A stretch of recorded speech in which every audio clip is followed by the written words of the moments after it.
இன்றைக்கி நம்ம வீடியோவில் பழைய சாதத்தோட பெனிஃபிட்டை பற்றி தான் நம்ம பார்க்க போகிறோம்.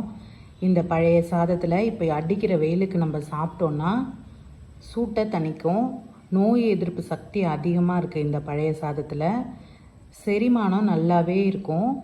இரும்பு சத்து, கால்சியம், பொட்டாசியம் இந்த சத்தெல்லாம் நிறைய இருக்குது இந்த பழைய சாதத்தில். நம்ம நைட்டே சாதம் மிந்துச்சுன்னா அதை ஊற வச்சுட்டு தண்ணி ஊற்றி நம்ம நைட்டு ஃபுல்லாக அப்படியே விட்டுடணும்.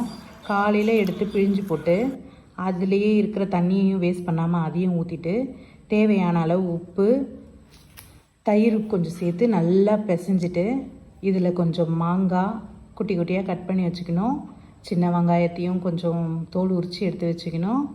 அதுக்கப்புறம் நான் மில் மேக்கர் தொக்கு மாதிரி செஞ்சு வச்சுருந்தேன், அதையும் கொஞ்சம் வச்சுக்கிறேன்.